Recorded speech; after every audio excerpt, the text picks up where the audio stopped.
तो कल का हमारा जो टॉपिक था वो यूनिट्स का टॉपिक था। ठीक है, आज का जो टॉपिक है वो पूरा का पूरा पीपीटी से ही हमारा सॉल्व होगा। यानी कि हमें पहले थ्योरी की जरूरत नहीं पड़ेगी, लेकिन जब हम क्वेश्चन सॉल्व करेंगे इस क्वेश्चन के दौरान में बहुत सारे ऐसे क्वेश्चंस आएंगे जिनको आपको लिखते चलना है, क्योंकि मुझे मालूम है कि हो सकता है कुछ क्वेश्चंस के आपको जवाब पता होंगे, कुछ के नहीं होंगे। टॉपिक क्या है? इंपॉर्टेंट हमारी जो डिवाइसेस हैं जिनका प्रयोग किया जाता है मेजरमेंट के लिए, उससे रिलेटेड या जुड़े हुए हमारे क्वेश्चंस होंगे। सारे क्वेश्चंस उसी से रिलेटेड है। या किसी चीज के बारे में, जैसे ध्वनि की तीव्रता को कैसे नापते हैं। आप एक दो तो आपको पता है। अगर हमने बात की कि दूध जो है, मिल्क है, उसकी वसा को कैसे नापेंगे, जल की घनत्वता को कैसे नापेंगे, वायु की घनत्वता को कैसे नापेंगे, वायु की वेग को कैसे नापते हैं, स्पीड को कैसे नापते हैं, चाल को कैसे नापते हैं, ये हमारा टॉपिक है। और इस टॉपिक के अंतर्गत जितने भी महत्वपूर्ण प्रश्न बन सकते हैं उनको हमने यहाँ पर कवर अप किया है। वही तरीका है, 50 प्रश्न होंगे, लेकिन 50 प्रश्नों से हम सारी चीजों को कवर करेंगे। तो सीधा सीधा बिना भूमिका के हम यहाँ पर टॉपिक को स्टार्ट करते हैं। एक एक प्रश्न को कवर अप करते हुए चलेंगे, लेकिन यहाँ लिखना पड़ेगा हमें टॉपिक के अकॉर्डिंग ही। मैं फिर से बता रहा हूँ, टॉपिक क्योंकि ऐसा है पूरा का पूरा याद करने वाला ही कॉन्सेप्ट पे बेस्ड है, हमें यहाँ पर फोकस करना होगा। पहला क्वेश्चन आपसे कह रहा है, सोनार निम्नलिखित में से किसके द्वारा प्रयोग में लाया जाता है? सोनार का प्रयोग कहाँ किया जाता है? प्रश्न ये आपका है। ऑप्शन में दिए गए अंतरिक्ष यात्रियों द्वारा, डॉक्टरों के द्वारा, नौ संचालन द्वारा और इंजीनियर के द्वारा। बहुत ही आसान सा प्रश्न है, इसका सही जवाब है नौ संचालन के द्वारा। ठीक है, अब इसी में आप सोनार के बारे में एक इसका फुल फॉर्म भी लिख लीजिए साइड में, क्योंकि आपसे अगर कभी साउंड का सोनार का फुल फॉर्म पूछा गया तो आप इस बात के लिए तैयार रहें। सोनार का अगर हम बात करते हैं तो फुल फॉर्म जो होता है sound navigation and ranging. Sound navigation and ranging, ये हमारा सोनार का फुल फॉर्म होता है, साउंड नेविगेशन एंड रेंजिंग। अच्छा, अगर हम बात करते हैं सोनार में किस प्रकार की तरंग का प्रयोग किया जाता है, तो जो सोनार में प्रयोग की जाने वाली जो तरंग है उनको, उनमें हम प्रयोग करते हैं, तीन प्रकार की होती हैं तरंगों में से। उनमें से हम जो प्रयोग करते हैं वो पराश्रव तरंग का प्रयोग करते हैं। पराश्रव तरंग का प्रयोग करते हैं। देखिए जितने भी पॉइंट होंगे एक एक पॉइंट वाइज आप लिखते चलिएगा, पूरा समराइज हो जाएगा चैप्टर। बहुत सारी चीजें आपको याद हो जाएंगी बार बार कर लिखते लिखते, और जो चीजें नहीं होंगी इनको आपको याद करने हैं, क्योंकि ये प्रश्न आया चुके हैं और आते इसी तरीके से प्रश्न है। ऐसा नहीं कि सिर्फ सिंपल प्रश्न आएंगे। सोनार का फुल फॉर्म भी ध्यान रखना है। सोनार में प्रयोग की जाने वाली जो तरंग है किसका प्रयोग करते हैं? पराश्रव तरंग का होता है। ठीक है, तीन प्रकार की तरंग होती है। एक तो आपका होता है इंफ्रा, और एक होती है ऑडिबल जो हमारी है जिसको हम सुन सकते हैं, श्रव्य तरंग जिसे कहते हैं ऑडिबल, और एक होती है यूवी जिन्हें हम पराश्रव तरंग कहते हैं। यानी कि जो ध्वनि है वो तीन प्रकार से आवृत्ति के आधार पर विभाजित किया जाता है ध्वनि को। उनमें से एक होती है 20 हर्ट्ज से नीचे वाली जो ध्वनि, वो होती है अवश्रव्य, इसे हिंदी में अवश्रव्य कहा जाता है, आई थिंक एग्जैक्टली अवश्रव्य तरंग। और इसकी जो आवृत्ति होती है वो 20 हर्ट्ज से नीचे होती है। जो हम सुन, जो हम बोल रहे हैं आप तक आवाज पहुंच रही है, ये ध्वनि की जो आवृत्ति होगी ये आवृत्ति होगी 20 हर्ट्ज, यानी कि 20 हर्ट्ज से लेकर के 20,000 हर्ट्ज तक।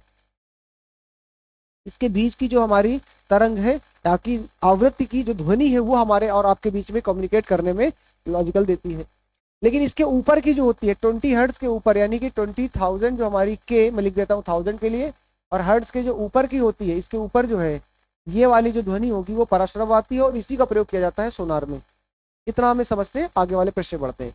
इस क्वेश्चन से सोनार का प्रयोग नौ संचालन में किया जाता है। अच्छा, इससे क्या करते हैं?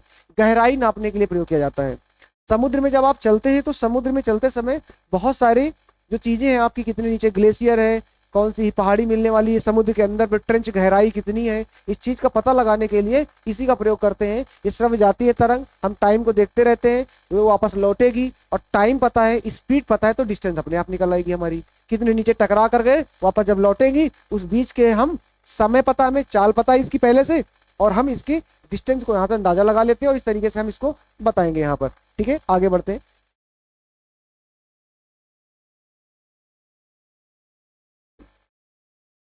अगला प्रश्न, अगला प्रश्न क्या कह रहा है? दूसरा, इसमें बहुत ही आसान सा प्रश्न है, ये भी बिल्कुल सा, क्योंकि हम पढ़ चुके हैं। महासागर में डूबी हुई वस्तुओं की स्थिति का जानने के लिए किसका प्रयोग किया जाएगा? तो सोनार का ही प्रयोग किया जाएगा, सीधा सीधा, क्योंकि यही तो हमारा टॉपिक था।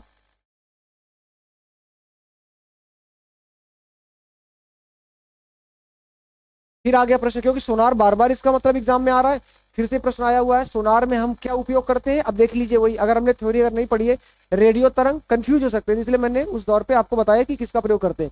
रेडियो तरंग का सोनार पे प्रयोग नहीं करते हैं, करते हैं इसका कहीं ना कहीं।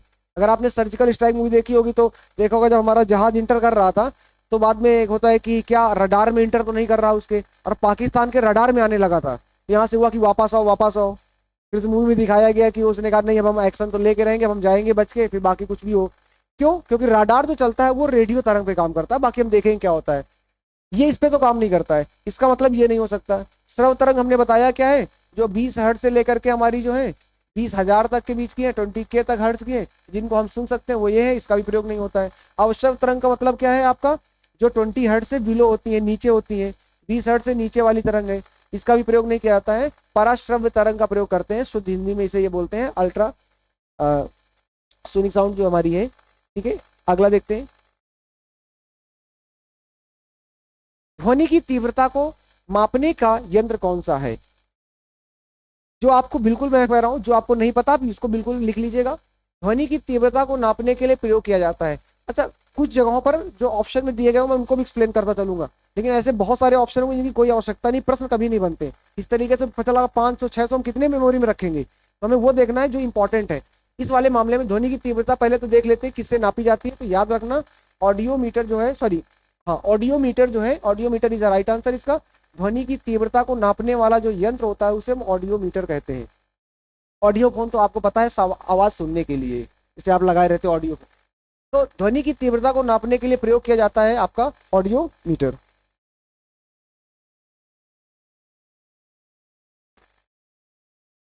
चलिए आगे देखते हैं थोड़ा सा। तो ये तो पहली कंडीशन हमारा है कि ध्वनि की तीव्रता को नापने के लिए किसका प्रयोग किया जाता है, ऑडियोमीटर। अगला है एनीमोमीटर से निम्नलिखित में से किसका मापन किया जाता है? एनीमोमीटर, कई सारे नए मिलेंगे शब्द आपको, जो नया मिले आप ध्यान रखिएगा। एनीमोमीटर से किसका मापन किया जाता है? एनीमोमीटर से पहला, पानी के बहाव की गति को नापते हैं? नहीं, पानी के बहाव की गति को नहीं नापते। पानी की गहराई नापते हैं? नहीं, बिल्कुल नहीं है। इसके लिए तो सोनार का प्रयोग किया जा रहा था। पवन वेग को नापने का करते हैं या प्रकाश की तीव्रता का? तो बिल्कुल सही है, एनीमोमीटर का प्रयोग आपका किया जाता है पवन वेग। जिनको नहीं याद होता, अभी नए नए शब्द मिलेंगे बहुत सारे, अगर आपको नहीं याद है तो आप हुआ यानी कि एयर से आप इसको एनीमोमीटर से एयर से कनेक्ट करके थोड़ा थोड़ा अगर आप लिंक करोगे तो चीजें आपके दिमाग में बैठती जाएंगी। जैसे एयर में भी ए आता है और एनीमोमीटर में भी ए आ रहा है, तो आप इसे गेस कर सकते हो आसानी से। एनीमोमीटर का प्रयोग अगर आप पवन वेग लिखा है या अगर सिंपल भाषा में लिखा है वायु जो है उसकी चाल को नापने के लिए, वायु के चाल, आप इसको भी लिख लेना, वायु के वेग ये लिखा होता है ऑप्शन में, वायु के वेग को मापने के लिए हम प्रयोग करते हैं एनीमोमीटर का। ठीक है, क्लियर है? टॉपिक वही चल रहा है, थोड़ा सा क्लियर रखिएगा। हमारी जितनी भी डिवाइसेस से बनने वाले प्रश्न होंगे वो हम कवर कर रहे हैं। अगला, वायु की गति निम्नलिखित के द्वारा नापी जाती है। फिर से प्रश्न वही है आपका, और अभी हमने पढ़ा वायु की गति को नापने के लिए जो प्रयोग किया जाता है वो है आपका एनीमोमीटर। ये पूरा रट्टाफिकेशन वाला है, दिमाग में बैठालना पड़ेगा। एनीमोमीटर का प्रयोग करते हैं।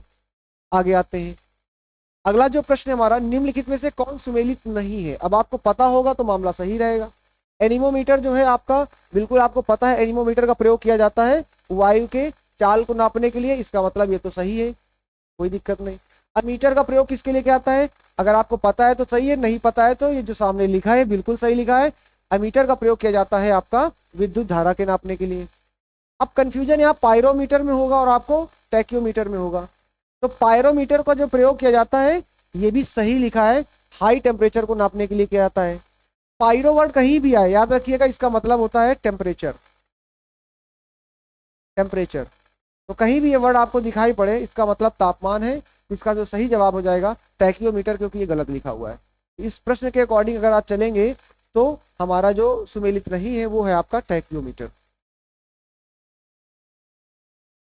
आगे आइए, अगला प्रश्न क्या कर रहा है? फिर से पायरोमीटर का प्रयोग किसके मापन के लिए किया जाता है? कई बार प्रश्न के अनुसार आपको आंसर बदलने पड़ेंगे, लेकिन ध्यान रखिएगा पायरो मतलब तापमान, और उच्च तापमान, नॉर्मल तापमान नहीं है, उच्च तापमान नापने के लिए, यानी 1000 डिग्री सेल्सियस 2000 इस तरह वाले तापमान को नापने के लिए प्रयोग करते हैं पायरोमीटर का। वायुमंडलीय दाब तो बिल्कुल नहीं है, आर्द्रता के लिए भी नहीं है, घनत्व के लिए भी नहीं है, उच्च ताप के लिए हम प्रयोग करते हैं पायरोमीटर का। आगे आ जाइए, फिर से देखिए क्या लिखा है।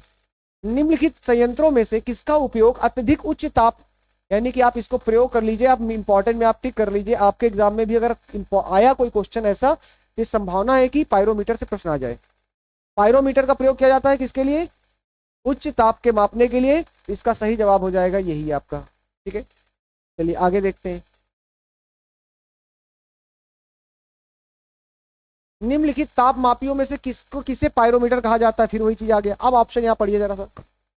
ताप विद्युत ताप मापी कहा जाता है, विकिरण ताप मापी को कहा जाता है, गैस ताप मापी को कहा जाता है, द्रव ताप मापी को कहा जाता है। अब यहाँ थोड़ा सा कंफ्यूजन पैदा कर सकता है अगर आपसे कहा जा रहा है कि पायरोमीटर इनमें से किसको कहा जाएगा, कि चारों में टेम्परेचर है, बताइए। ताप विद्युत ताप मापी, जो कि बिल्कुल गलत जवाब है। अब हम दूसरे ऑप्शन में चल सकते हैं, एक हट ही चुका है, रास्ते का काटा, तीन बचे हुए। द्रव ताप मापी, सभी लोग सहमत है इससे? कोई है जो सहमत ना हो? अपना हाथ ऊपर कर सकता है, मतलब थोड़ा सा लगना चाहिए हमें। कोई है सर जो नहीं सहमत है? सब सहमति अपनी दे रहे हैं। चलिए, आपका जवाब गलत है। अब आपके सामने दो ऑप्शन बचे हैं, इन दो ऑप्शन में टिक करिए। ऐसे थोड़ा ना चलता है मतलब आप कुछ भी बोलेंगे, सोच लीजिए, बी पे भी बदलना चाहे बदल लीजिए, बाद में ना कहिएगा कि अटेम्प्ट हमने सारे लिए फिर भी हम नहीं कर पाए। यहाँ पर आपके ऑप्शन है गैस तापमापी या विकिरण तापमापी, जल्दी से बताएं, इंपॉर्टेंट है, ध्यान रखिएगा। विकिरण तापमापी श्योर है? आप सेंस लगाते, अभी थोड़ी देर पहले मैंने बोला पायरोमीटर जो है 1000, 2000, 3000 ऐसे टेम्परेचर को नापता है। गैस का टेम्परेचर कितना होगा? 100, 200, 300, 400। द्रव तापमापी कितना होगा? 100 के आसपास का जो भी लिक्विड होगा टेम्परेचर होगा। ये तो हो ही नहीं सकता था। विकिरण पैदा करती है, रेडिएशंस पैदा करती है इतना तापमान जो 2000, 3000 के आसपास होगा डिग्री सेल्सियस। सूर्य की किरण पैदा कर सकती है जो अल्ट्रावायलेट साथ में आ रही है उसके। तो विकिरण तापमापी के लिए प्रयोग किया गया था। चलिए कोई बात नहीं, 11 नंबर पे आते हैं, और मुझे आशा है कि इस प्रश्न का जवाब बिल्कुल सही देंगे, क्योंकि देश का भार आप ही के कंधों में डाला गया है।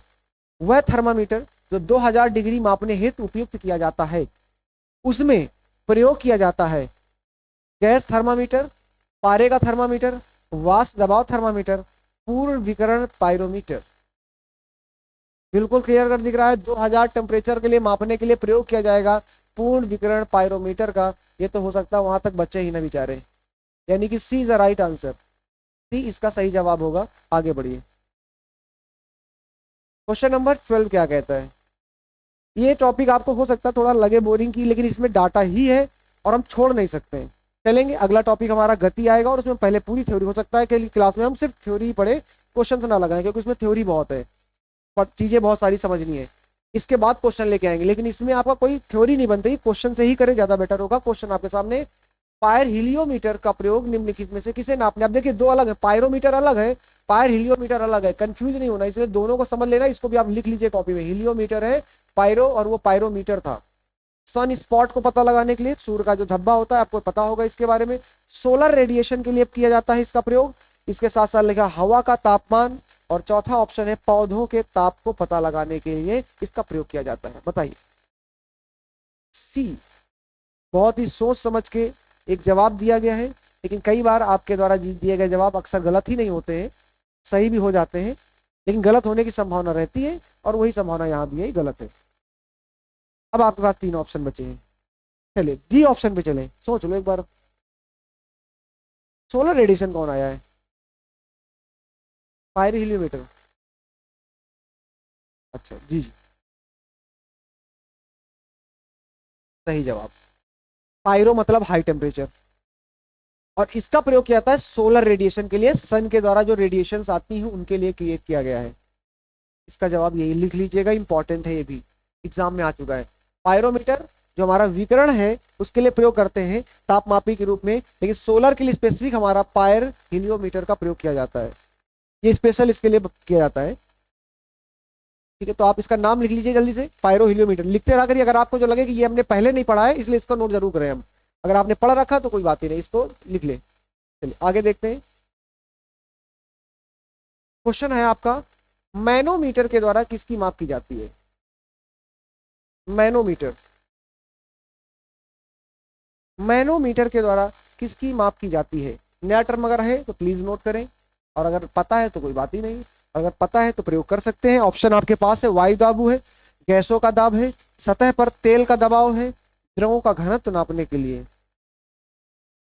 वायु दाब के लिए। सोच लीजिए फिर बैरोमीटर क्या होता है? बैरोमीटर भी तो कुछ है, उसकी भी अपनी इज्जत मर्यादा है बेचारे की। तो वायु दाब ऐसा मतलब वो भी बुरा मान रहा होगा, सुन रहा होगा कहीं से बैरोमीटर, समझा ही नहीं जाता। मैं घनत्व के लिए तो इसका प्रयोग होता ही नहीं है, और इसका प्रयोग क्या था? गैसों के दाब के लिए इंपॉर्टेंट है, ध्यान रखिएगा। गैसों के दाब के लिए प्रयोग किया जाता है मैनोमीटर का। ठीक है, आगे बढ़ते हैं। आपके सामने अगला प्रश्न आ चुका है, देख लीजिए जल्दी से। क्या कह रहा है? आपको चेन लगाना है। बैरोमीटर आपके सामने सबसे पहले पड़ा है, और जो आपको आता है उसी को पहले टैली करा करें आप। और बैरोमीटर को अगर आप टैली कर रहे होंगे तो आपको क्लियर कर दिख रहा होगा आपका दाब इसके बराबर है। दाब ही तो नापते हैं आप, और दाब अगर है तो डी का पहला देख लीजिए ऑप्शन में कहाँ है। डी का पहला इन दोनों में दिया गया है, इसका मतलब डी और सी तो खत्म ही हो गया आपका, एक नंबर। अच्छा अच्छा, ठीक ठीक, ओके ओके। अब आता है एमीटर। एमीटर क्या नापता है? विद्युत धारा नापता है। एक का 3 हो गया। अब इन दोनों में से 3 यहाँ पर दिया गया है, आपको पूरा करने की आवश्यकता नहीं है, आपने बी में टिक किया, दैट्स द राइट आंसर। लेकिन इसके साथ साथ में 2 वर्ड पढ़े हैं, तो कृपया इन 2 वर्ड को लिख लीजिए, शायद इनका अलग से क्वेश्चन आ जाए। इसमें अगर आप देख रहे होंगे, जो हाइग्रोमीटर है इसका प्रयोग कहाँ किया जाता है, और आगे क्वेश्चन भी मिलने वाला है। सापेक्ष आर्द्रता, रिलेटिव जो ह्यूमिडिटी है उसको नापने के लिए प्रयोग किया जाता है सापेक्ष आर्द्रता का। हाइग्रोमीटर लिख ले प्लीज, हाइड्रोमीटर अलग होता है, हाइग्रोमीटर अलग होता है, इसलिए हम बात कर रहे हैं हाइग्रोमीटर की सापेक्ष आर्द्रता को नापने के लिए इसका प्रयोग किया जाता है। हाइग्रोमीटर के लिए ये लिख लीजिएगा। और स्प्रिंग तुला जो है ना, यही नापता है आपका वेट, यानी कि भार मापने के लिए प्रयोग करते हैं। ठीक है, आगे देखते हैं। अगला प्रश्न है आपके सामने, निम्नलिखित युग्मों में से कौन सा सही सुमेलित नहीं है? आपको यह बताना है इनमें से कौन सा सही सुमेलित नहीं है। एमीटर तो आपको पता है विद्युत शक्ति का कतई नहीं हो सकता है, इसलिए एकमात्र आपका आंसर क्लियर कट दिख रहा है।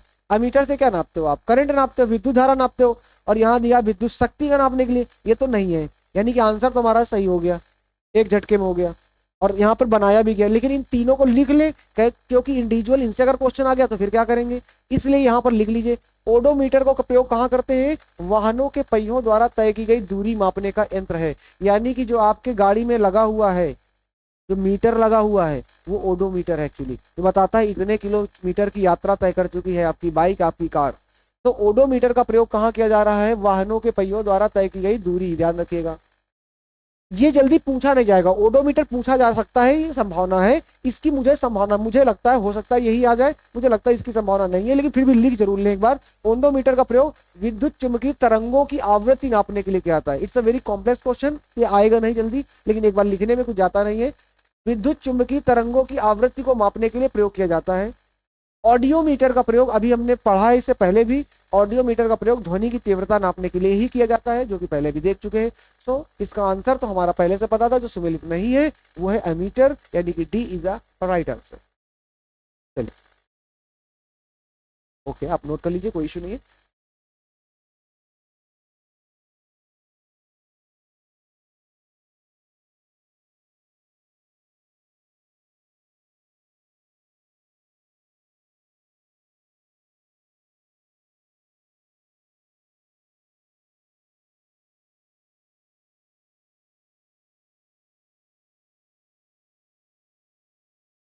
ठीक है, नोट हो गया सबका। चलिए आगे बढ़ते हैं। अगला जो हमारा प्रश्न है उसको भी देखते हैं। विद्युत धारा निम्नलिखित में से किस उपकरण से नापी जाती है? इससे साधारण प्रश्न तो शायद ही नहीं होगा, क्लियर कर दिख रहा है कहां पर है, B is the right answer, ammeter. उसके नीचे एक पड़ा है डी, ये एग्जाम में आ चुका है एक बार, तो इसको भी लिख लीजिएगा। पोटेंशियोमीटर, जिन जिनको पता, जिनको नहीं पता प्लीज लिख लें। क्या नापते इससे? ईएमएफ, इलेक्ट्रोमोटिव फोर्स कहा जाता है उसे, विद्युत वाहक बल, इलेक्ट्रोमोटिव फोर्स, विद्युत वाहक बल।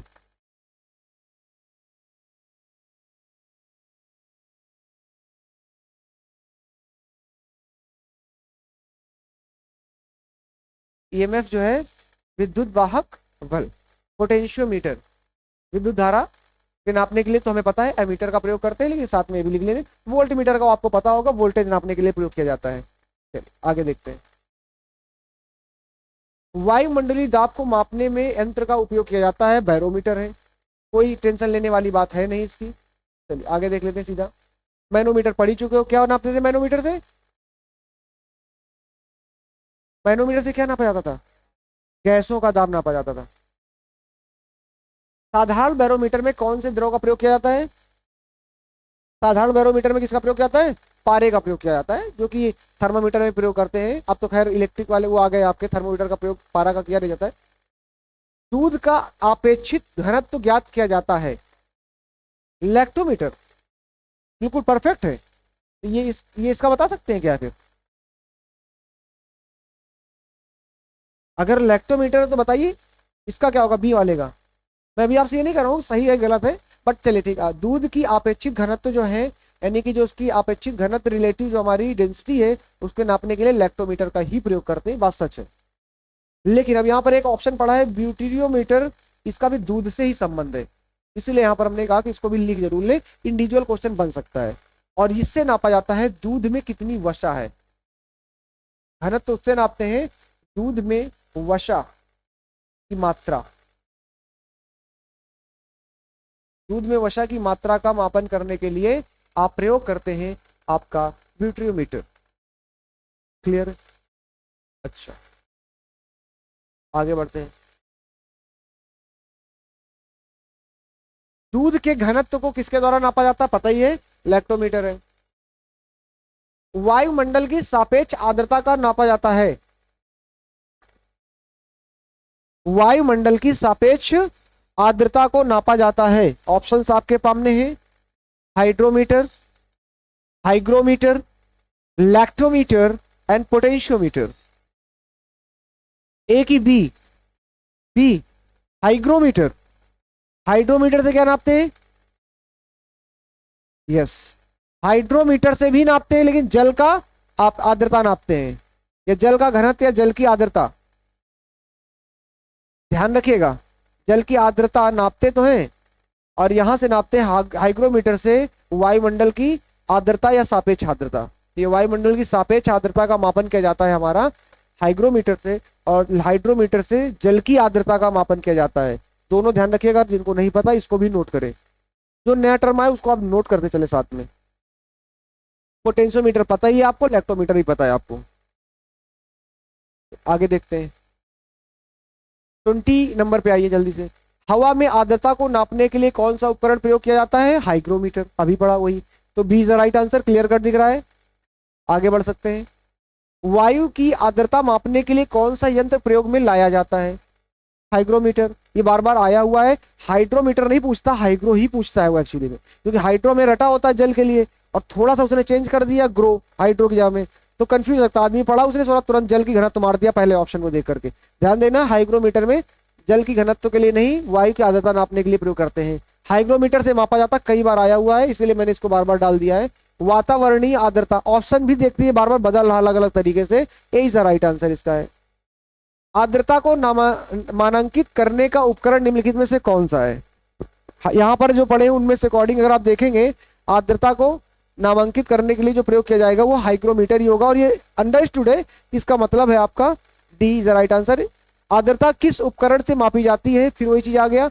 और अगर इसमें देखेंगे तो अब यहाँ से देखिए, ऑप्शन लैक्टोमीटर तो बिल्कुल भी नहीं है, पायरोमीटर भी नहीं है, लेकिन आपकी जल की बात की जा रही है, और जल की जब बात की स्पेसिफिक दिया जाए तो ठीक है, वरना वायुमंडलीय आर्द्रता के बारे में वो पूछ रहा है, हाइग्रोमीटर को ही प्रायोरिटी देना है। इस बार आप इस क्वेश्चन में कंफ्यूज हो सकते हैं कि हाइड्रो में जाए कि हाइग्रो में जाए। निम्नलिखित में से कौन सुमेलित है, सही सुमेलित है?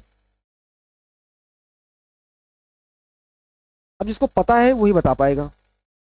एक्चुअली में इलेक्ट्रिक जो थर्मामीटर अभी आए हैं, इन्हें ही कहा जाता है थर्मोरिस्टर, यही सुमेलित है केवल। सही, लिख ले इसको एक बार। इलेक्ट्रिक थर्मोमीटर को क्या कहते हैं? थर्मोरेस्टस, थर्मोरेसिस्ट कहते हैं इसको, लिखा हुआ है, देख लीजिए आप, नोट कर लीजिएगा इसको। थर्मो रेसिस्ट, नोट कर लीजिए, रेसिस्टर, थर्मोरेसिस्टर इलेक्ट्रिक थर्मामीटर के लिए प्रयोग किया जाता है, इंपॉर्टेंट है। आगे देखते हैं, ये इंपॉर्टेंट है, एग्जाम में बन सकता है प्रश्न इसका, इसलिए इसको ध्यान रखिएगा।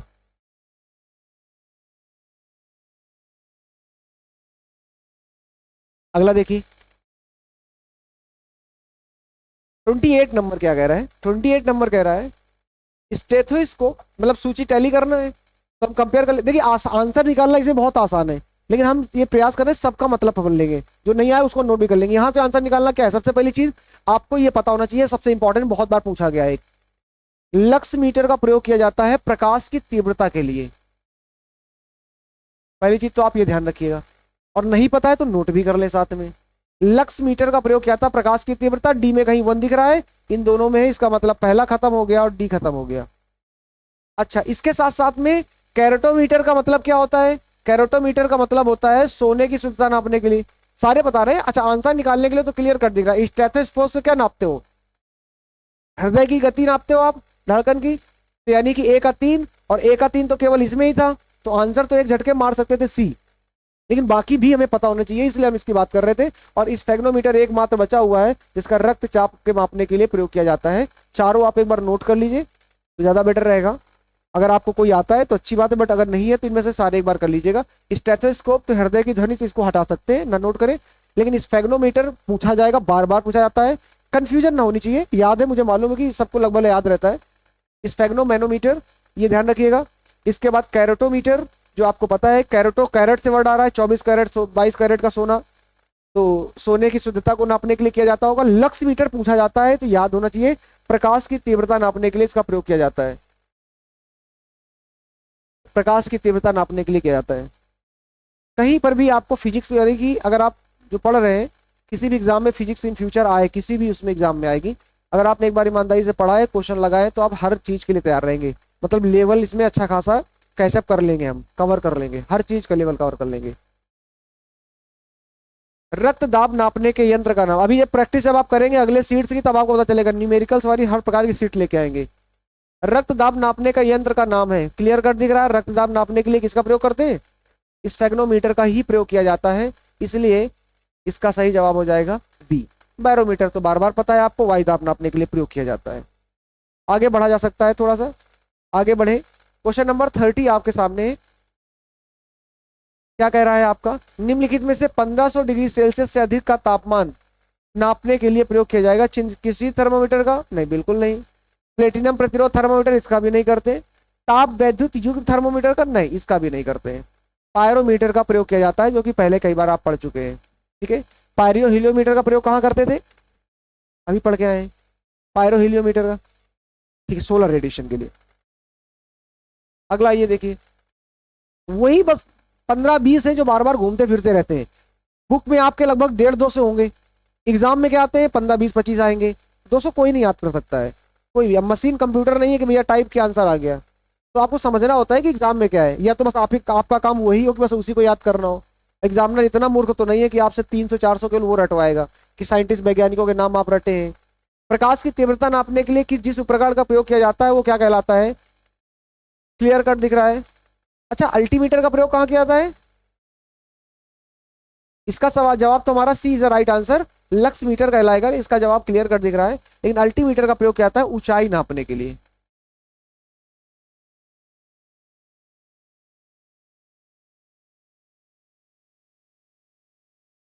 ऊंचाई नापने के लिए इसका प्रयोग किया जाता है, ठीक है, इसको ध्यान रखिएगा। अगला ये राडार उपयोग में आता है, राडार, तो पहली चीज तो हम राडार के बारे में ये समझ लेते हैं, इसका फुल फॉर्म क्या है। तो राडार जो है, इसका फुल फॉर्म जो होता है, रेडियो क्या होता है,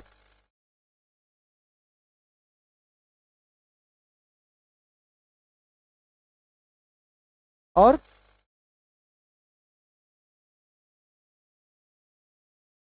डिटेक्शन एंड रेंजिंग,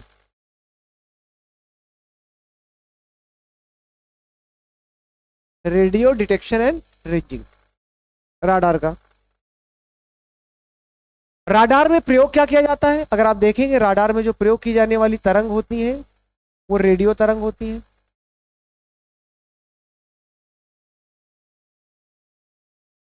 तीसरी चीज, इसका प्रयोग कहाँ किया जाता है?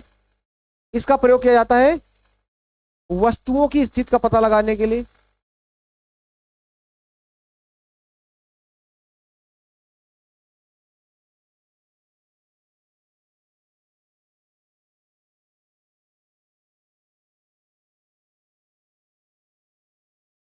और आजकल डिफेंस सिस्टम के लिए सबसे महत्वपूर्ण है। किसी भी देश में जिसका राडार बहुत अच्छा होगा, वो अपने देश में आने वाले जो मिसाइलें हैं, जो भी जहाज है या उसका जो एरिया में इंटर करेगा, वो सब राडार तय करता है, बताएगा आपको। फॉर एग्जांपल राडार लगा हुआ तो इसके चारों तरफ एरिया होगा, अगर उस जितना एरिया होगा फिक्स होगा, उस एरिया में अगर कोई भी चीज इंटर करेगी तो पता चल जाएगा कि इसमें कोई इंटर किए। अगर कल को कोई देश, मान लेते चीन या पाकिस्तान में से कोई देश भारत में कोई ड्रोन के माध्यम से कोई एटम बम या एटम बम के अलावा भी कोई ऐसा कोई विस्फोटक आइटम भेजना चाह रहा है, ये भेज रहा है ड्रोन के माध्यम से, तो आसानी से भेजा जा सकता है, तो हमें तुरंत पता चल जाएगा कोई चीज हमारे एरिया में इंटर कर चुकी है और हम उसको एयर में ही विस्फोट कर सकते हैं। तो ये बहुत ही इंपॉर्टेंट सेगमेंट है। इसके अगर कंपेयर में देखते हैं क्या है हमारा इसका आंसर, तो क्लियर कट दिखा होगा, देख लेते हैं क्या ऑप्शन है। कह रहा डाडार का उपयोग कहाँ किया था? प्रकाश तरंगों द्वारा वस्तुओं का पता लगाने के लिए। प्रकाश तरंगों द्वारा, ध्वनि तरंगों द्वारा, नहीं बिल्कुल नहीं। ऑप्शन में रेडियो तरंग दिया गया, तो यहीं से पकड़ लेते हैं हम। रेडियो तरंगों द्वारा वस्तुओं की स्थिति का ज्ञान करने के लिए, पता लगाने के लिए हम राडार का प्रयोग करते हैं। सी इज द राइट आंसर।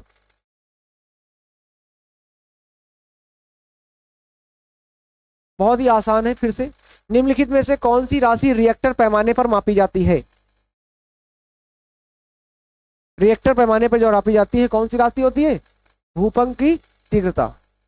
अब रिएक्टर स्केल आपने देखा होगा, एक तो रिएक्टर स्केल होता है, दो प्रकार की स्केल होती है। एक होता है रिएक्टर स्केल, नहीं पता है तो आप इसको भी नोट कर लीजिएगा, रिएक्टर स्केल।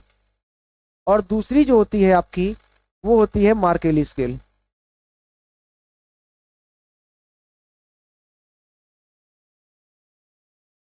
रिएक्टर स्केल जो होती है, ये परमाणु की, ये कह सकते हो ये परिमाण यानी कि मैग्नीट्यूड बताने का काम करती है।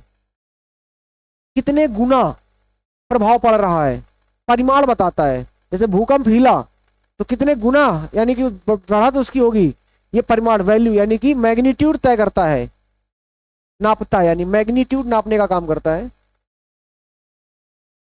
और अगर मैं आपसे बोलूं मार्केली स्केल, तो मार्केली स्केल जो है ये तीव्रता बताता है।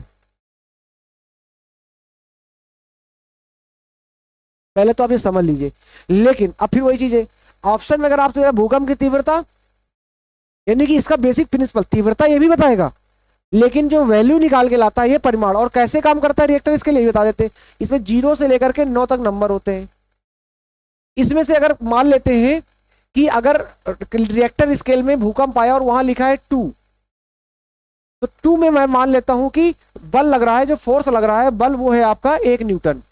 एग्जाम्पल दे रहा हूं, इसी से आप अंदाजा लगाइए कैसे काम कर रहा है, परिमाण का क्या मतलब मैंने लिखा है, क्योंकि आप कंफ्यूज हो रहे हो, भूकंप की तीव्रता बता रहा है, यहाँ परिमाण बता रहा है। कंफ्यूजन नहीं होना है, ये वैल्यू बताएगा कितना खतरनाक भूकंप आ रहा है। रिएक्टर स्केल अक्सर देखते हो ना, इतने रिएक्टर का आया, ये मतलब जो बताता है, क्या बताता है, ये परिमाण बताता है।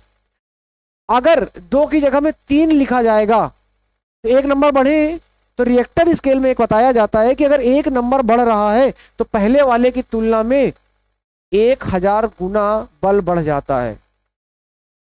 यानी कि अगर 2 में 1 न्यूटन लग रहा होगा तो 3 में 1000 न्यूटन फोर्स लगेगा जाकर के बल, विध्वंसक के रूप में। इसीलिए जब हम सुनते हैं कि 5.3 का आया भूकंप, अगर 5.3 है और वो सामान्य है यानी कि काफी विस्फोट कर रहा है, और उसी की तुलना में अगर आप देख रहे होंगे 6.3 पहुंच गया, तो मतलब वो जानलेवा है। 1000 गुना बढ़ चुका होगा उसका, जितनी दुर्घटना हुई उसके 1000 गुना और नुकसान पहुंचा सकता है वो, ये है इसका मतलब। जो कि आपने देखा होगा अभी जो भूकंप आया था टर्की वगैरह में, खतरनाक था, वो इसी के पैमाने के आसपास है। और 7 के ऊपर अगर निकल रहा है, ये मान लीजिए त्रासदी है, जो कि यहाँ पर अभी वही दिखाई पड़ा, 7 के ऊपर पहुंच गया। ठीक है, तो मुद्दा अभी हमारा क्या है, मुद्दा हमें समझना है मार्केली स्केल, ध्यान रखना तीव्रता पे काम करता है। कभी अगर एग्जैक्ट क्वेश्चन आ जाए तो इसलिए हम बता रहे हैं यहाँ पर, वैसे आएगा नहीं। अगर आता है मार्केली तो भूकंप नापने के लिए भी प्रयोग किया जाता है। भूकंप की तीव्रता के लिए यहाँ पर रिएक्टर स्केल का प्रयोग किया जाता है। आगे बढ़ते हैं, भूकंप की तीव्रता का मापन किया जाता है, फिर से वही क्वेश्चन है, रिएक्टर पैमाने पे किया जाता है।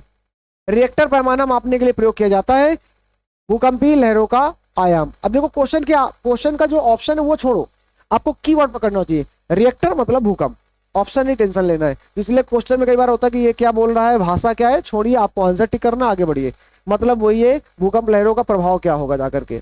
भूकंप की तीव्रता मापी जाती है रिएक्टर पैमाने से, डेसिबल से, सेल्सियस पैमाने से। तो क्लियर कट दिख रहा है, सबको पता है रिएक्टर पैमाने से नापी जाती है। बस एक में छोटा सा जबकि पता होगा, पीएच पैमाना किसके लिए करते हैं, पीएच तो पढ़ा ही होगा। हाँ, एसिड बेस सॉल्ट के बारे में बताता है, एसिड बेस सॉल्ट के बारे में बताएगा, आइडिया देगा आपको। अगर मैं आपसे यहाँ पर थोड़ा सा डिस्कशन कर ही लेता हूँ, चलिए। अच्छा, अगर हम बात करते हैं पीएच के बारे में, जिनको पता है बहुत अच्छी बात है। पीएच जो स्केल होती है, इसमें 0 से लेकर के 14 तक नंबर होते हैं। 0 से 14 नंबर में से अगर आप बात करोगे, 0 से लेकर मान लेते हैं 14 है, बीच में एक 7 होता है। 0 से 7 अगर नंबर दिया गया है पीएच में, तो वो एसिड कहलाता है, यानी कि आपका हिंदी में कहेंगे अम्ल। और अगर 7 से 14 है तो वो बेस कहलाएगा, जिसे हम क्षार कहते हैं। और 7 है तो वो साल्ट कहलाता है।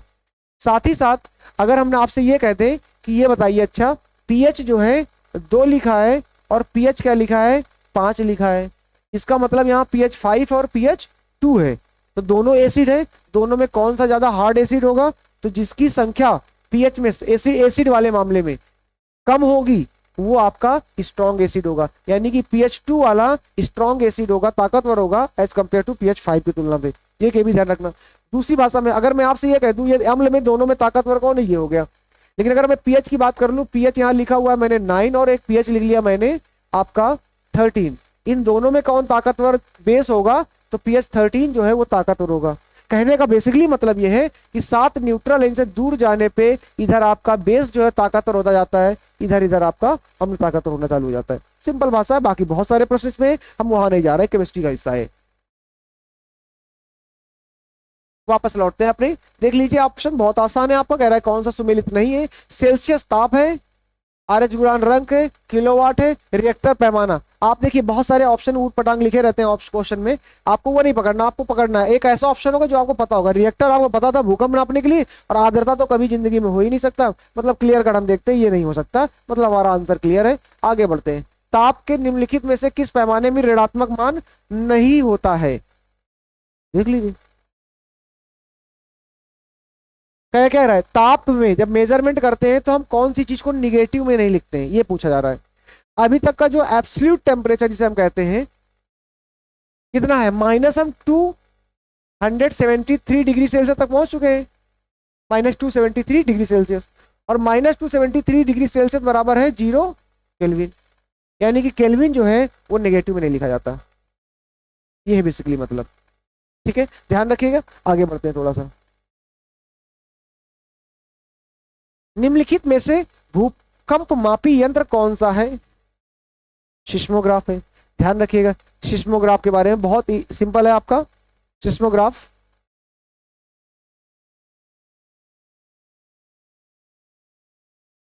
भूकंप की तीव्रता किसमें मापी जाती है, सिस्मोग्राफ में मापी जाती है। हाइड्रोमीटर जल से संबंधित है, बैरोमीटर वायु दाब से। पॉलीग्राफ क्या है, पॉलीग्राफ क्या है, पॉलीग्राफ जो है ये आपका झूठ पकड़ने वाली, याद करते हैं ना, पॉलीग्राफ टेस्ट करा लो पता चल जाएगा सच है कितना, कौन कितना पानी में है, तो झूठ पता करने वाली मशीन है।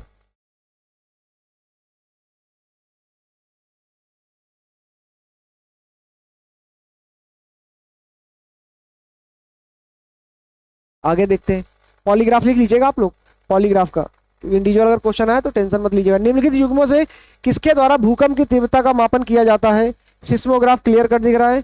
स्टेथोस्कोप से आपको पता है हृदय की धड़कन ही है आपका। पेरिस्कोप से क्या नापते हो, पेरिस्कोप किसके लिए प्रयोग किया जाता है,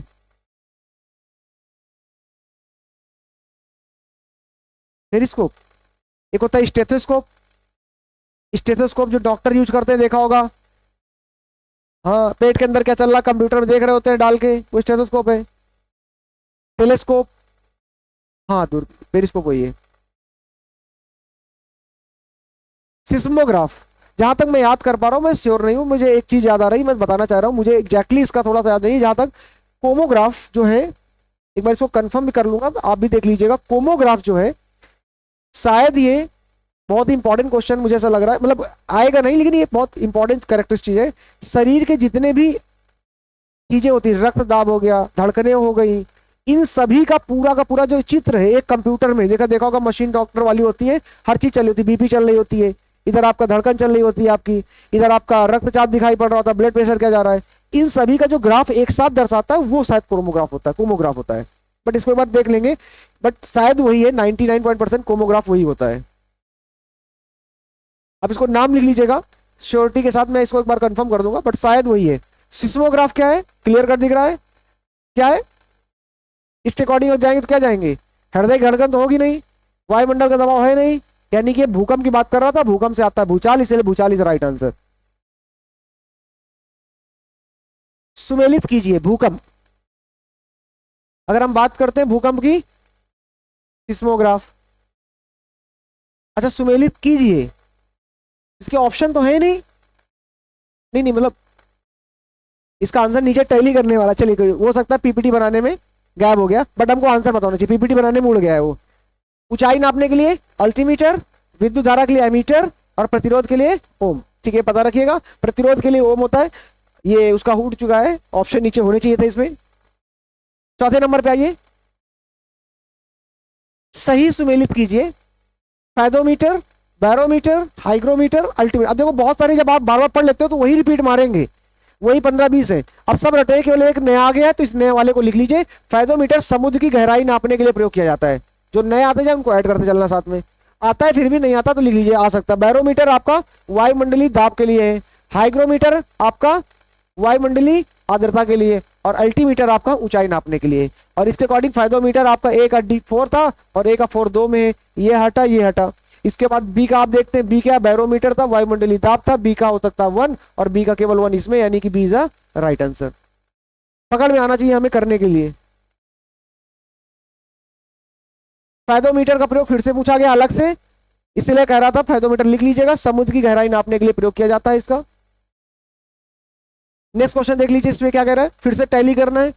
एनीमोमीटर, सिस्मोग्राफ, हाइग्रोमीटर। अब आपको ये रटा है बिल्कुल, हाइग्रोमीटर आर्द्रता पहुंची है कहां पे, आर्द्रता ये आर्द्रता है, ए का डी का 4 है, अब डी का 4 यहां पर है और यहां पर है, ये हट गए दोनों।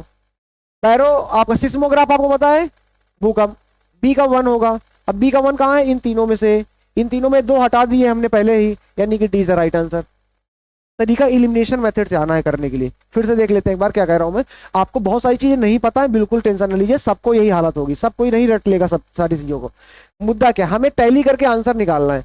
तो हमें पता था कि सिस्मोग्राफ बी जो हमारा ये है, ये बराबर होगा सिस्मोग्राफ आपका भूकंप से। तो बी का 1 देखते हैं कहां पर है, बी का 1 3 चीजों में था, ये हट चुका है रेस से।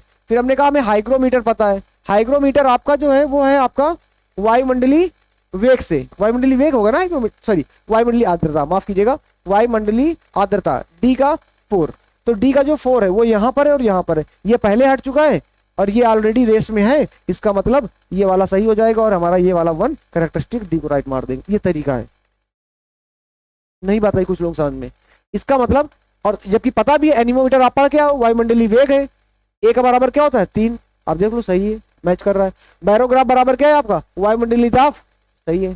तो आपको केवल क्या करना है, लिंक लगाना है आपस में, चीजों को कनेक्ट करना है और आंसर देना है। ये टेंशन मत लीजिए क्वेश्चन पढ़ने के बाद हमें आता है कि नहीं आता, ऑप्शन देखो और सेट करो कि क्या बन सकता है कि नहीं बन सकता है। आपने इसमें क्या लिखा बताना है, सुमेलित नहीं है। सिस्मोमीटर क्या करता है, बिल्कुल गलत लिखा हुआ है, सिस्मोमीटर क्या करता है।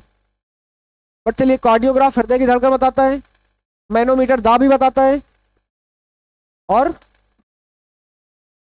तो मतलब क्या हो जाएगा डी। निम्नलिखित में से किसके मापन में फोनोमीटर का उपयोग किया जाता है। फोनोमीटर, एक सेकेंड, फोनोमीटर अत्यधिक चाप उच्च ताप तो होगा नहीं, वायुमंडलीय आर्द्रता हो नहीं सकती, 2 हट गए। अब विद्युत चुम्बकीय तरंग की आवृत्ति और प्रकाश के चमकीलेपन की क्षमता, इसका सही जवाब जो होगा ये होगा कि ये होगा। अब फोनो मतलब होता है लाइट, फोनो मतलब होता है लाइट, और यहाँ प्रकाश के चमकीलेपन था, इसलिए ए इज द राइट आंसर। ठीक है, तरीका भी निकालना है, कई बार हमें लिंक करना होता है। फोनो मतलब होता है लाइट, और लाइट के चमकीलेपन की क्षमता का यहाँ से पता लगाया जाता है। और मीटर मतलब मेजरमेंट के लिए प्रयोग किया जाता है। झूठ का पता लगाने के लिए प्रयोग किया जाने वाला यंत्र पॉलीग्राफ है। ओके चलिए ठीक है, अगला लास्ट क्वेश्चन देखिए जरा इसका। ऊर्ध्वाधर तल एक एवं क्षैतिज तल में कोणीय दूरी को मापने में प्रयुक्त होने वाला यंत्र। अच्छा क्वेश्चन है लास्ट 49 नंबर। हाँ काइमोग्राफ, गायरोस्कोप ही मुझे लग रहा था, कंफ्यूजन हो रहा था। गायरोस्कोप ही वो होता है जिसमें सारे ग्राफ आपके बॉडी के दिखाए जाते हैं, शायद शायद इसलिए मैं कंफ्यूज था। वो वाला आपने सर्च किया, एक बार जरा सर्च कर लीजिए जरा। आप गायरोस्कोप डालिए जरा, गायरोस्कोप डालिए जरा जल्दी से। मुझे अभी वही लगा कि गायरोस्कोप, इसलिए मुझे लगा कि गायरोस्कोप ही शायद है वो, जिसमें पर्टिकुलर बॉडी के सभी जो आपके चेंजमेंट होते हैं उनका एक साथ जो चित्रण देता है।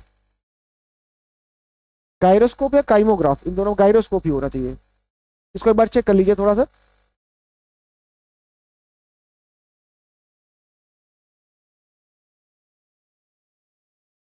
ये तो आपका काइमोग्राफ होगा, इन दोनों में से कोई एक है।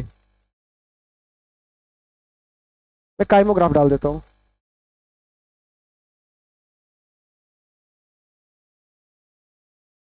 काइमोग्राफ है, काइमोग्राफ है, इसलिए हाँ काइमोग्राफ है। काइमोग्राफ है शरीर के अंदर जो होने वाले सभी परिवर्तनों को एक ग्राफ में दिखाने वाला है। लिख लीजिएगा शरीर में, आप वहां पर कट कर लीजिएगा, शरीर में या शरीर के अंदर होने वाले सभी परिवर्तन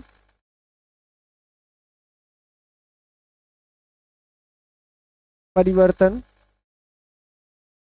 को दर्शाता है। और पहले क्या लिखा था आपने, पहले आपने क्या लिखा था? नहीं नहीं, उससे पहले मैंने जो लिखा था जिसमें, हाँ उसमें मैंने दूसरा वाला लिखा था। हाँ क्या था? कोमो क्रोनो, हाँ वो का से कंफ्यूजन हो रहा था थोड़ा सा, इसलिए का ही था, मुझे यह याद आ रहा था थोड़ा सा, का था शायद वो, इसमें लिंक था। काइमोग्राफ इंडिविजुअल क्वेश्चन आया नहीं है अभी तक कभी भी, लेकिन क्योंकि जब मैं इसको देख रहा था तो मुझे ये अच्छा क्वेश्चन लगा कि मतलब एक ग्राफ में, क्योंकि हम अक्सर देखते हैं हमें पता नहीं होता एक ही टीम में सब कुछ चल रहा होता है, वो एक्चुअली काइमोग्राफ रिप्रेजेंटेशन है, ये ध्यान रखिएगा। आखिरी प्रश्न है आपका, ऊर्ध्वाधर तल और क्षैतिज तल में कोणीय दूरी मापने का प्रयुक्त होने वाला वर्टिकल एंड हॉरिजॉन्टल जो एंगुलर जो डिस्टेंस होती है उसको नापने के लिए किसका प्रयोग किया जाता है? इसका प्रयोग किया जाता है थियोडोलाइट। ये भी रट लीजिएगा आप, ये बहुत ही अच्छे एग्जाम में से पूछा जा सकता है। थियोडोलाइट लिख लीजिए इसको। और इसी प्रकार हमारे 50 मोस्ट इंपॉर्टेंट क्वेश्चन यहाँ से कवर हुए हैं, जिसमें से जो भी आपके इंपॉर्टेंट बन सकते हैं यही बन के आते हैं। ज्यादा टेंशन मत लीजिएगा, अगर कोई क्वेश्चन ऐसा आया है जो आप नहीं कर पा रहे हैं तो ये मान के चलिएगा लगभग वो सभी लोग होंगे जो नहीं कर पा रहे होंगे, ये भी कंडीशन है। मतलब अगर आउट ऑफ रेंज पूछेगा तो सबके लिए बराबर होगा, ऐसा नहीं कि आप ही होंगे, सबके लिए कंडीशन वही होगी। चलिए इसको नोट कर लीजिए, और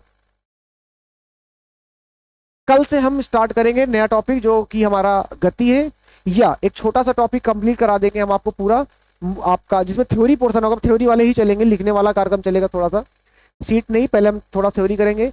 उसमें से या तो हम पहले ले लेंगे तरंग का टॉपिक वेव, वेव से एप्लीकेशन क्वेश्चन बहुत पूछे आते हैं अलग अलग तरीके से, और जो भी चीजें होंगी अगर कोई ट्रिक्स वगैरह होगी तो उनको भी थोड़ा सा अप्लाई कर लेंगे। अदरवाइज कॉन्सेप्ट तो समझेंगे साथ में, जितने इंपॉर्टेंट क्वेश्चन बन सकते हैं वो, उसके बाद आप सीट लगाइए, ज्यादा बेटर रहेगा। यहाँ तक यह हमारा टॉपिक कंप्लीट होता है। आज के लिए इतना ही, धन्यवाद।